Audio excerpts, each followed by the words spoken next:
Good day.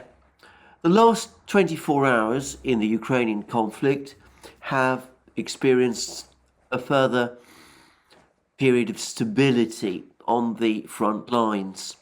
This was true, by the way, all the way up to the day of the announcement of the Russian withdrawal from Kherson region, which was last Wednesday. There'd been a long period of time since early October when the situation on the front lines had been completely stable. And I'm going to suggest that the stability on the front lines that we're witnessing at the moment is simply a continuation of that earlier period of stability.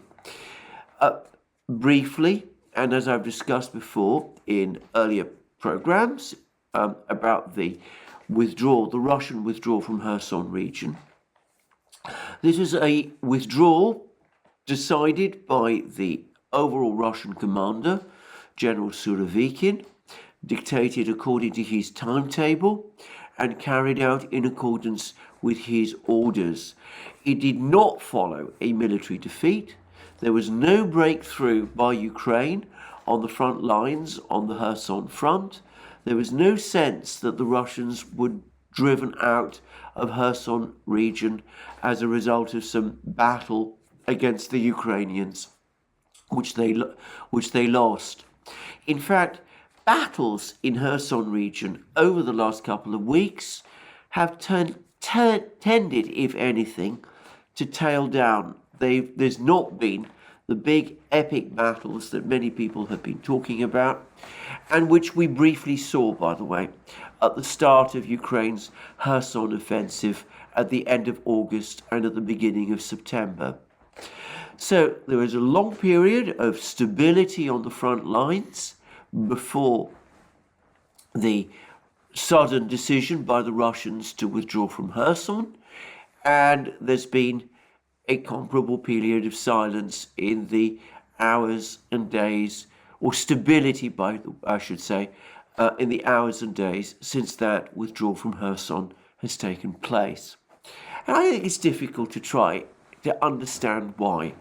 The Russians are in the process of inducting into their military the 300,000 reservists that were called up according to Putin's order, President Putin's order, on the 21st of September.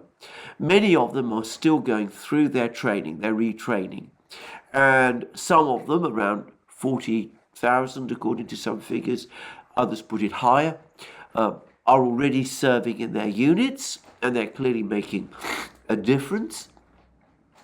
But the bulk of these troops have not yet been fully assimilated into the Russian military. And there is little sense, or so it seems to me, for the Russian military launching offensive operations whilst these troops are being inducted, these reservists are being inducted, at least on a big scale.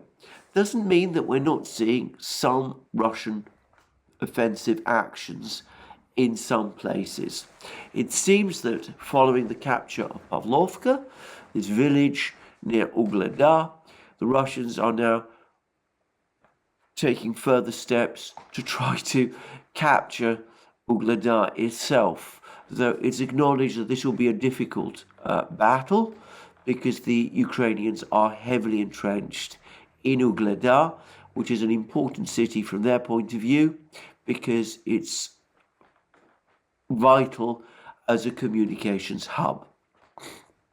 And the Russians, as I've also discussed, have been making significant progress over the last few days near Donetsk city. And from what I've been hearing this morning, they're continuing to make slow, incremental progress against these very heavily fortified Ukrainian defense lines. And then, of course, there's the unending story of Bakhmut, where the battle continues and where the Wagner Group apparently continues in its advances. So it's not as if there is no offensives being carried out by the Russians, but these are not big arrow offensives. There's no big strategic moves being carried out by the Russians at this time. The Russians also, and there is now ample photographic evidence for this, have been busy building fortifications all along the front lines to deter any Ukrainian attacks. And perhaps the Ukrainian attack that has been most in evidence recently has been Ukrainian attacks, as I've discussed in previous programs, in northern Donbass, specifically and most particularly towards two settlements, Svatovo and Kremena. Both of these were widely expected to be captured by the Ukrainian army after the fall of Liman, but they haven't been. And so far, all Ukrainian attacks on these two places have been successfully repelled by the Russians. There was apparently another big attack yesterday towards Kremena, but it appears to have failed. And partly the reason is because the Russians have successfully built up fortified lines in this area. They seem, in other words, to have brought the situation in around Kharkiv region, where the Ukrainians achieved their first breakthrough back in September. The Russians seem to have stabilized the front lines in that area and brought the situation there under control. Well, that's one set of offensives, as I said, that the Ukrainians are continuing to launch.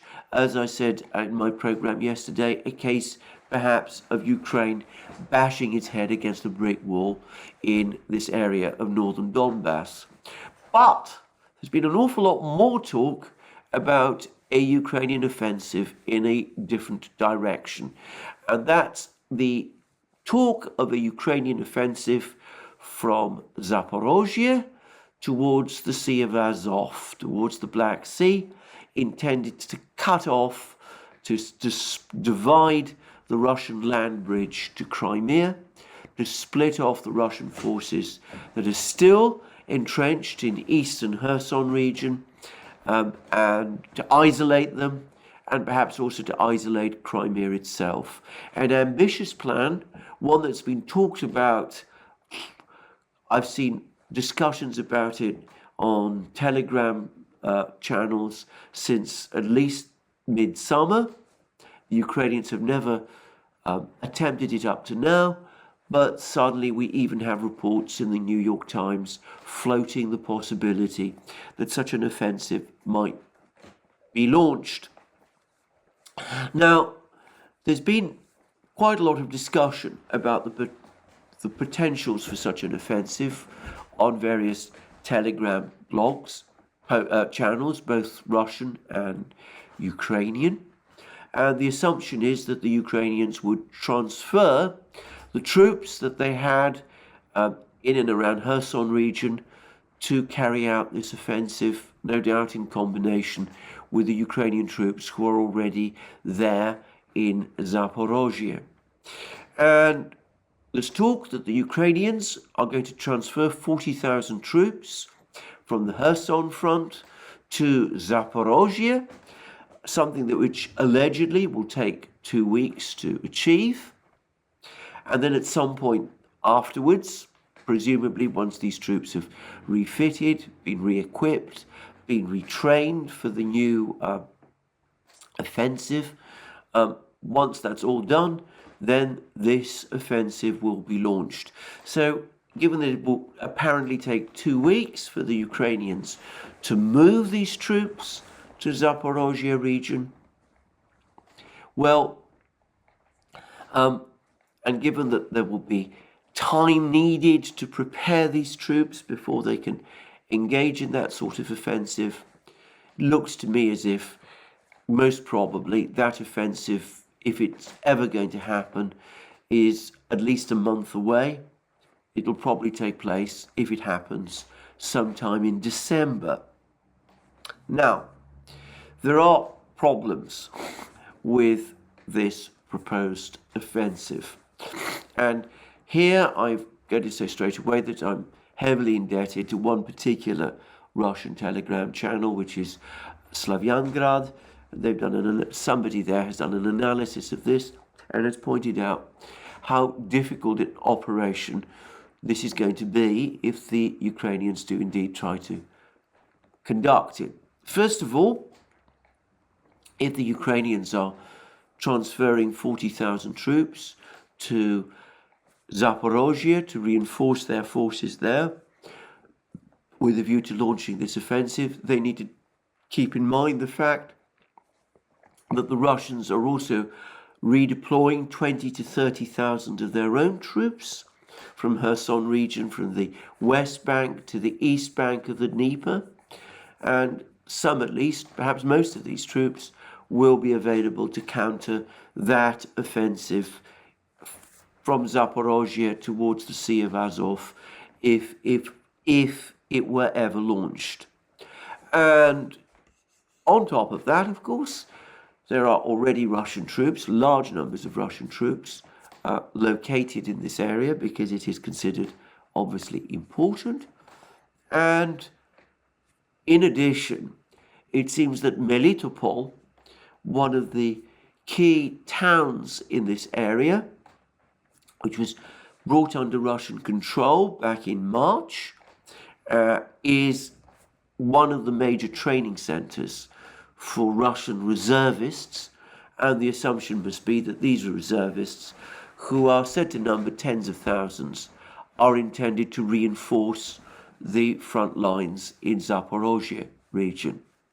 So if Ukraine were to launch an offensive towards the Sea of Azov, it would be faced with a very, very large Russian military concentration indeed. In a month's time, in December, those reservists in Melitopol will have completed their training, or so I would presume. And at that point, it's not even clear to me that even with all of these troops from Kherson region, these additional 40,000 troops from Kherson region, it's not even clear to me that the Ukrainians would have any actual military superiority.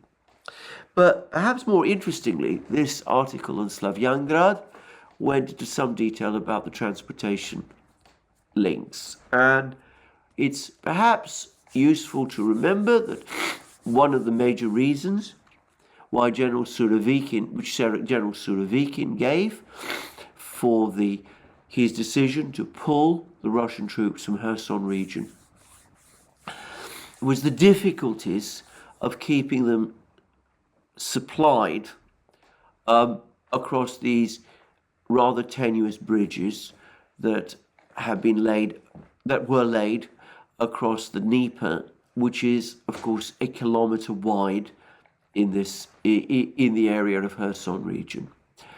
Well, there's obviously nothing like that with respect to the area of the land bridge. The Russians can send supplies to the forces which are defending, which will be defending the land bridge from this Ukrainian attack, both from Crimea and from Russia itself. And there are, it seems now, fully operating railway lines running from Russia across this land bridge, specifically to the town of Berdyansk, and it's most likely that the Russians would, well, in fact, it is a certainty that the Russians would not have anything like the kind of supply issues that their forces in Kherson region did. And this article in Slavyangrad also said that while it may be true that the Ukrainians can launch the odd missile strike at the exit points from Crimea, it's likely that most of the supplies are now coming to the Russian forces along this land bridge, are coming along these railway lines from Russia itself. And of course, it's likely, or at least the Russians claim, that by December, the Crimean Bridge, the Kerch Bridge, will be in full operation again. Now, it was, as we all remember, the subject of a bomb attack back in the first part, in early October. One of the roadways was damaged. That roadway is apparently now rapidly being rapidly rebuilt. The other roadway and the railway line continue to function, but undoubtedly some movement along the Crimean Bridge was restricted. As of December, it seems that this will no longer be the case. So the Russians can send their supplies via the Crimea Bridge, and they can send their supplies via the railway lines to Berdyansk, and they can keep their forces in Zaporozhye, southern Zaporozhye, and eastern Kherson region adequately supplied in that way, sufficient to counter any Ukrainian offensives. So this looks like a difficult operation to pull off, bearing in mind that Ukraine did not achieve a breakthrough in Kherson region. As I've said, the Russian pullback from Kherson region was voluntary. It was not forced. So if the Ukrainians, working on what was arguably more promising territory, were not able in more than 2 months to achieve a significant breakthrough on the front lines in Kherson region, it seems very difficult for me to believe that they can achieve a breakthrough in an advance from Zaporozhye all the way to the Sea of Azov. It seems, on the contrary, at least to me, an extremely dangerous operation, and I can imagine that all sorts of things could easily go wrong, and any Ukrainian spearhead force that tried to carry out such an offensive could easily be attacked on the flanks. This is me, I'm not a military person, but that's how it looks to me, and could conceivably even find itself encircled. So I don't think that this is a plan which, to me at least, shows much promise. But anyway, that's one area that people have been talking about of a possible Ukrainian offensive there.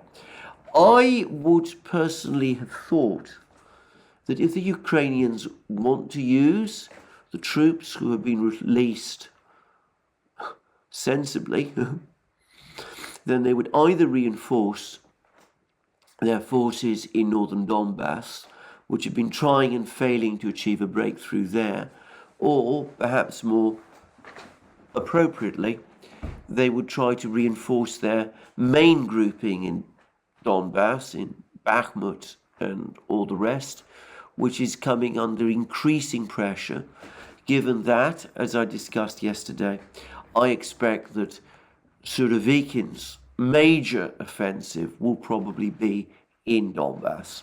But anyway, that's for the Ukrainians to decide. I'm not advising them. Now, all of this is taking place even as the weather gets colder, the ground grows harder, and there have been articles appearing in various places about how the winter is going to freeze the conflict. There was an interesting article, well, not article, there was an interesting notice, if you like, published by the British Defence Ministry, an intelligence update, as it says there. It's not really an intelligence update, but it spoke about how the weather is now going to get cold, how there's going to be snow, how light conditions are going to shrink to just 9 hours of sunlight, and that this is all going to make offensive operations over the next couple of months until the winter ends extremely difficult. Well, I understand all of that, But I'm going to make two quick observations. Firstly, anybody with even a cursory knowledge of Russian history knows that the Russian army has conducted many successful operations, offensives, over the course of the Russian winter. Both the French in the 1812 war and the Germans during the Second World War learnt that to their cost. Maybe the modern Russian army has lost those skills, but to be frank, I don't believe so. But put all that aside, and as I recently pointed out in a video I did with my colleague Alex Christoforou on the Duran, all this talk that winter is going to be a major obstacle for the Russians conducting offensive operations completely contradicts, and does so without any explanation, what the NATO powers, or at least what the United States and various commentators in the West were telling us this time last year. If you dial back to last year, I appreciate that may seem now like a century ago, but it was only last year. The Biden administration was spending an enormous amount of time after September, October, telling everybody that the Russians were about to invade Ukraine. And they were giving all kinds of arbitrary dates for when this invasion was going to happen. And as I remember, the invasion was going to happen in, I think it was October or November, and then it was going to be in December, and then certainly it was going to be in January. And eventually, as we know, the conflict began in February, at the end of February. And nobody at that point was saying that the Russians would not be able to launch an offensive against Ukraine in winter. On the contrary, all the talk was that the reason the offensive had been delayed from the autumn was because the weather last year, the winter last year, was unusually mild, causing the ground to become very soft, and that it was this, the mud, which was preventing the Russians from launching this offensive, and that the Russians were thwarted, in other words, because the winter wasn't cold enough. That was what was being said last year. So if that was said last year, why is it assumed this year that the Russians cannot launch offensive operations in winter? Perhaps Western intelligence has learnt things about the Russian military this year, which they didn't know last year, and which makes it problematic for the Russians to launch an offensive in winter. But if so, they're not telling us what it is. I am completely skeptical about this whole theory about winter being the great freeze on the conflict that people are saying. It seems to me that the Russians, for the moment, undoubtedly, do not want military operations to take place in any intense degree in Ukraine at the present time. But I've already explained the reasons for this. They're inducting their 300,000 reservists, and they want to see that completed, that process completed, before they go on the attack again. I would also say that there is now an accumulation of evidence from within Russia itself that following the decisions that were made in the middle of September, there's been a significant increase in Russian armaments production. There's pictures now of tanks rolling off the assembly lines, the Kurganetsk armored infantry vehicle factory. The Kurgan armored infantry vehicle factory is now apparently in production. It's had a troubled history recently, by the way. It's been both in and out of insolvency. There have been many problems with it, but whatever they are, under the pressure of this crisis, they've been resolved, or so it seems. The Russians are also building up, apparently, finally, large drone forces. There've been long historical bottlenecks in Russia in terms of drone production. This is a legacy, by the way, of the Soviet Union, because way back in the 1960s, the Soviet Union allocated the task of designing and building light aircraft engines to such as are used by drones to their East European Warsaw Pact allies, Poland and Czechoslovakia. And of course, they lost access to these engines when the Warsaw Pact collapsed, and when Czechoslovakia, or the Czech Republic as it now is, and Poland became part of NATO. So the Russians have had to build up a light aircraft engine industry from scratch, which they started to do back in 2014, but this experienced all kinds of budget problems, and it's been a slow grind, but apparently money has now been allocated, and it seems that these problems have now been largely resolved, and more drones are likely to appear. And there's reports that lots of drone operators have been trained over the last few months in Russia itself.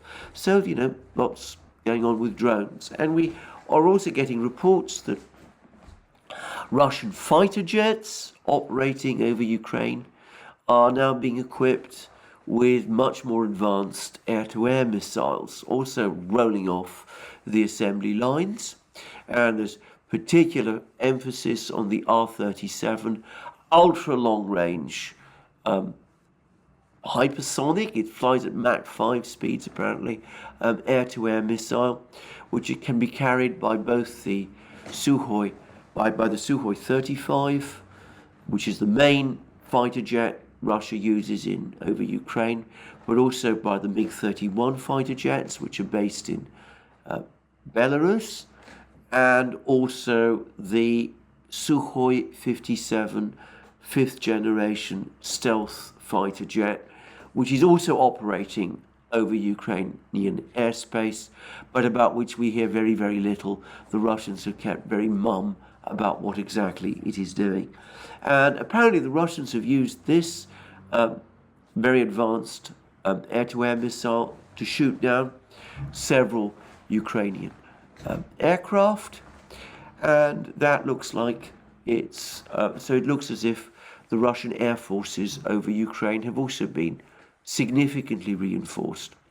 And last but not least, there's been lots of kamikaze drones appearing. Now, we've been hearing an awful lot about the Uranium-2 drone, which is the drone which it is now acknowledged the Russians either imported from Iran, or, as it seems much more likely, are building under a license from Iran.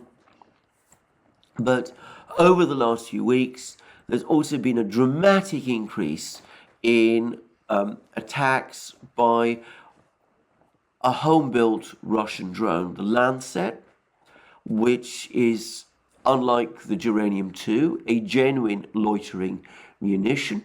It flies, stays in the air until the drone operator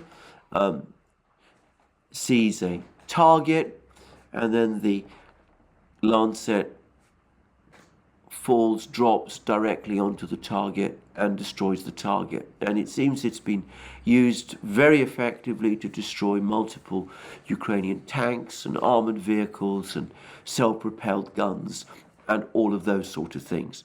So lots of that going on as well. So lots of new machines, weapon systems, men being called up, being brought to the front lines. A major program of building fortifications in potentially vulnerable places to prevent any awkward surprises. All of this suggests a steady build-up of Russian forces, and one can understand why, until that is completed, the Russians are not particularly keen to launch any offensives at this point in time.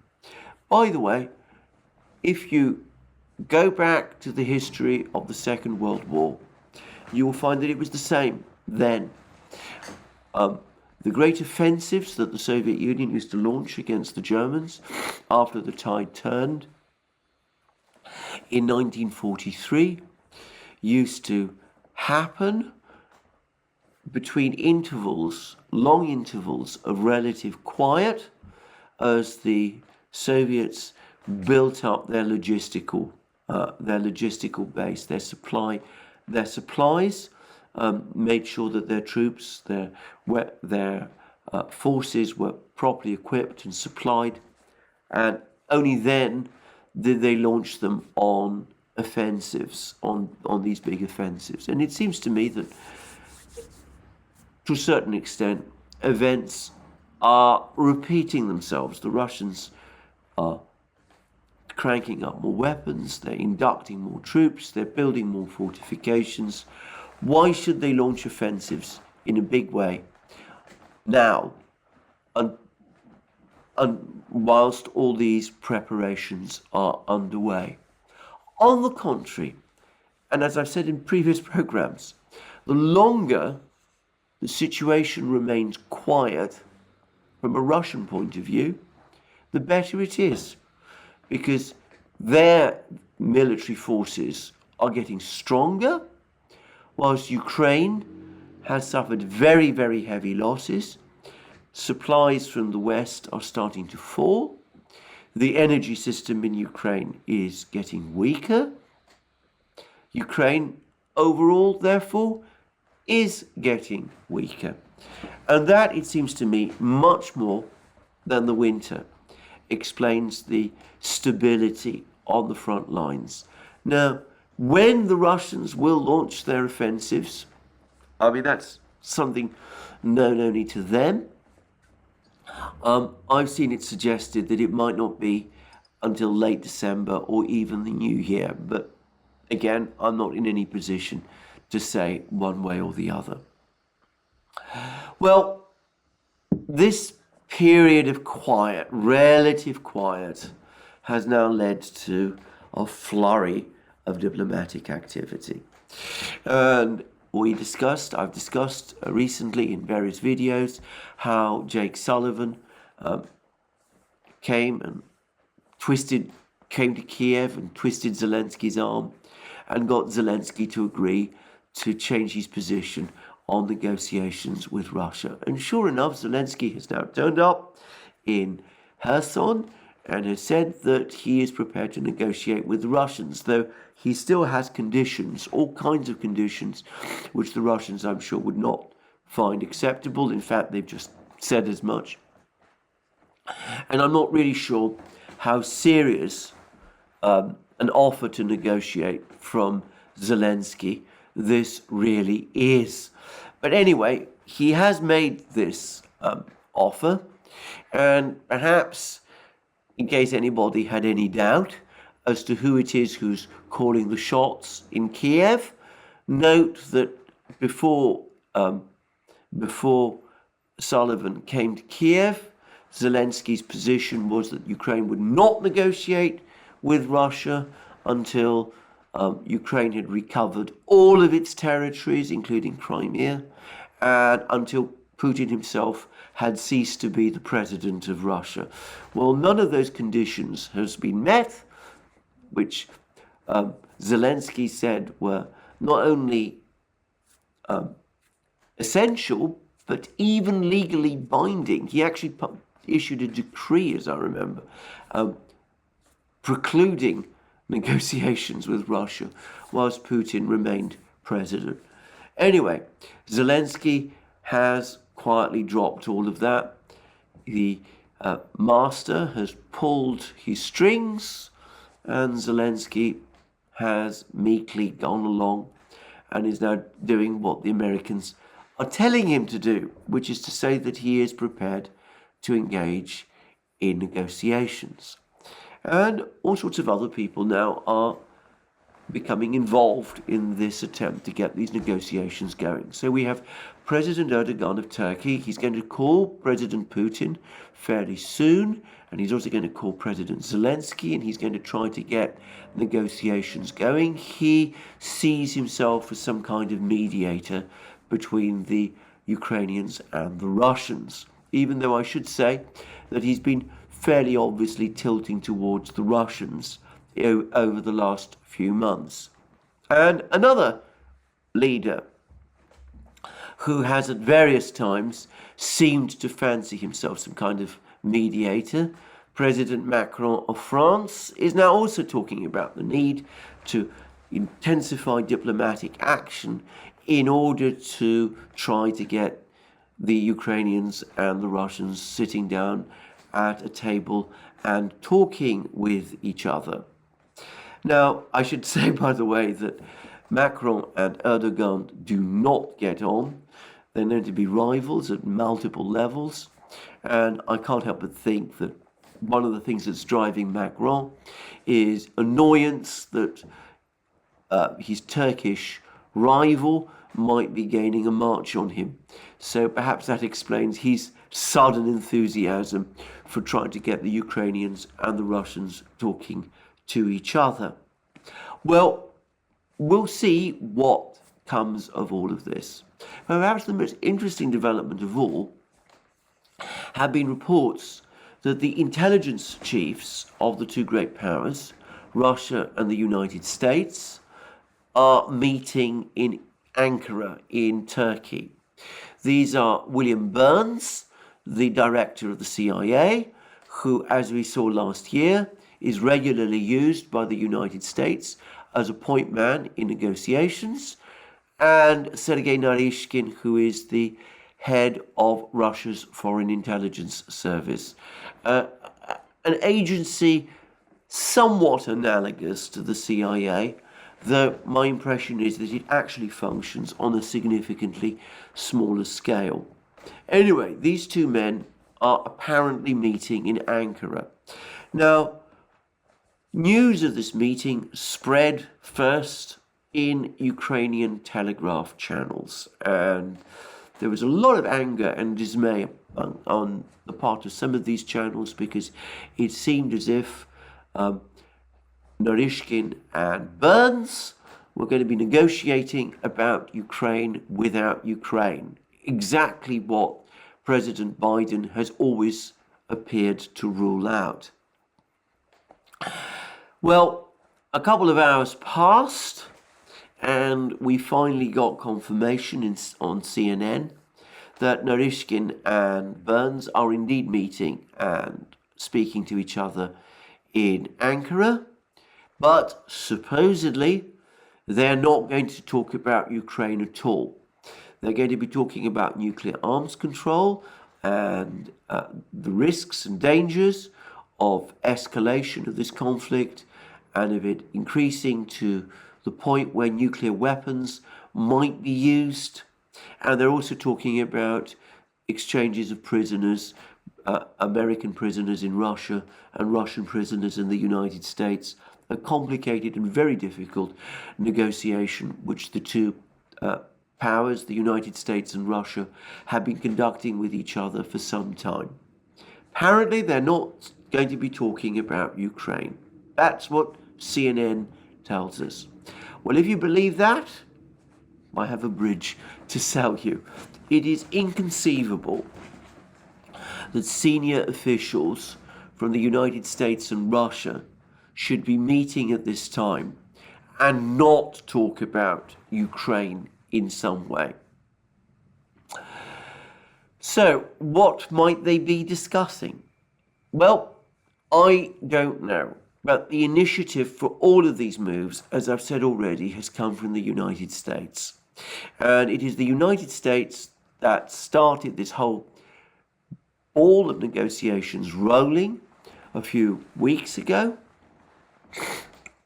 and which has possibly led to this meeting in Ankara.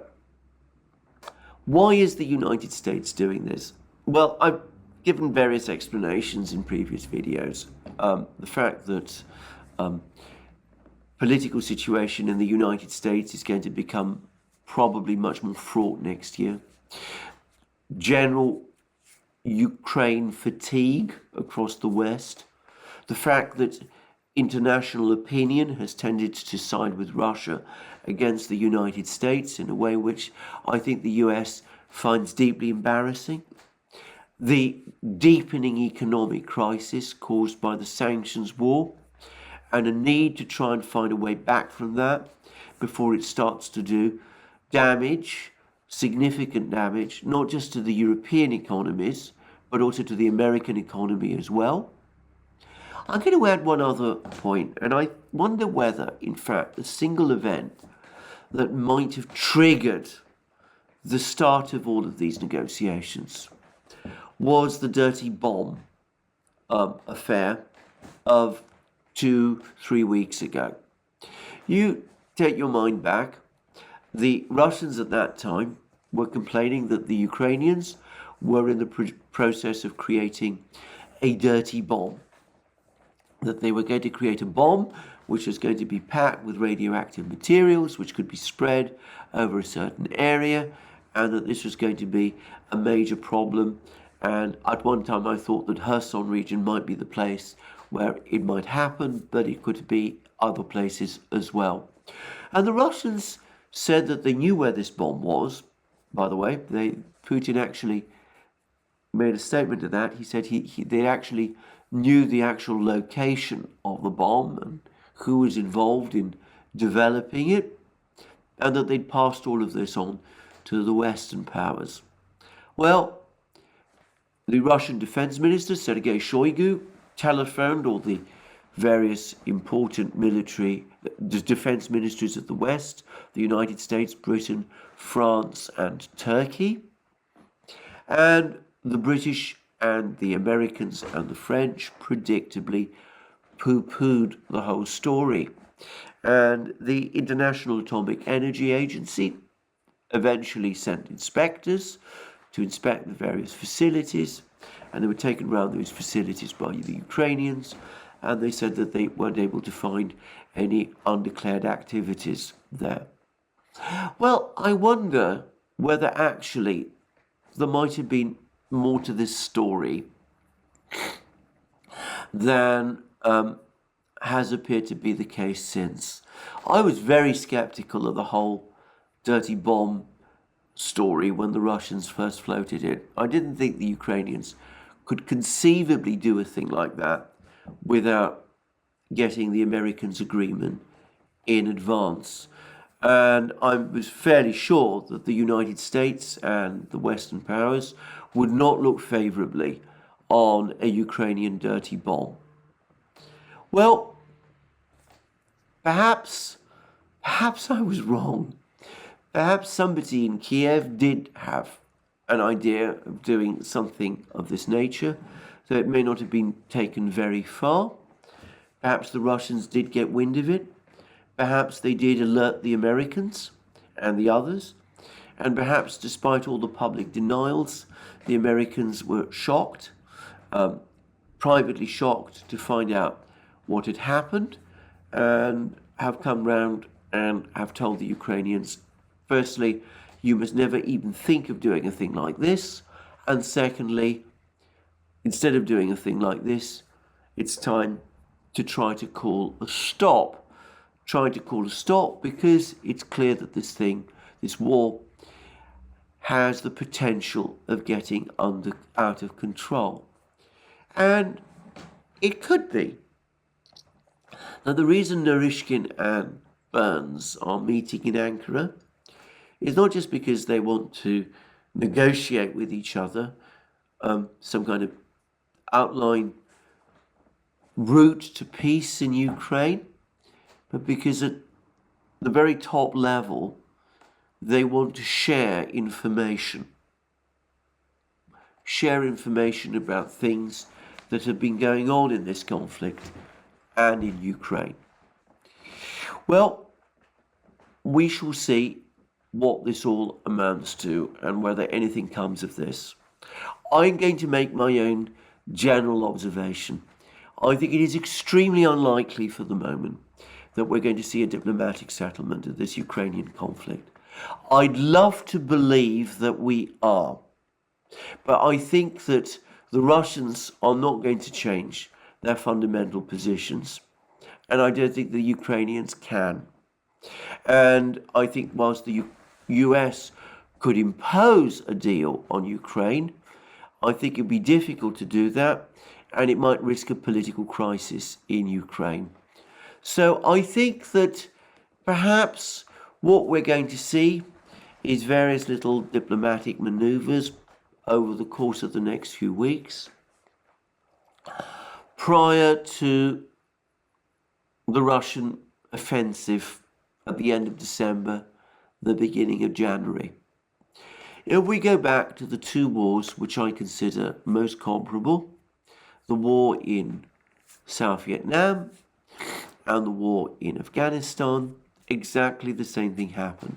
The fact that negotiations were taking place, and eventually, by the way, those negotiations became negotiations between the Americans and their opponents, the North Vietnamese and the Taliban, with America's clients, South Vietnam and the pro-American government in Afghanistan, cut out. Even as those negotiations were going on, fighting continued, and in both wars, the other side, the North Vietnamese and the Taliban, were able and willing to launch offensives. So I would not be at all surprised if something fairly similar is underway. Well, we shall see. As I've been making this program, I've just seen a report that Peskov, Putin's spokesman, has also confirmed now that there is in fact a meeting between Naryshkin and Burns in Ankara. So anyway, let's wait and see what comes of these negotiations and what those negotiations will amount to if they take place. I will say, though, that there is a bitter irony here, because back in March, on the 29th of March, the Ukrainians and the Russians came very, very close to an agreement. And that agreement was sabotaged by the United States and by the British Prime Minister Boris Johnson. That has led to weeks and months of fighting, to the death of tens of thousands of men. All, one wonders, to what purpose, if we're simply going to return to a position of negotiation which I can't help but think, for Ukraine, will be less favourable than the one it turned down in Istanbul. Well, let's wait and see. And as I said, I shall keep you informed. And until then, have a very good day. And just to remind you again, you can find us on our other platforms, Locals, Rumble, BitChute, ODYSEE, Telegram, and of course Rockfin. And you can support our work via Patreon and Subscribestar, links under this video. You should remember to go to our shop where you can buy all the amazing things that you will find there. Our magic mugs, our hats, our hoodies, our t-shirts, our sweatshirts, and all the rest. And last but not least, please remember to tick the like button and to check your subscription to this channel. Thank you for joining me again today. More from me soon.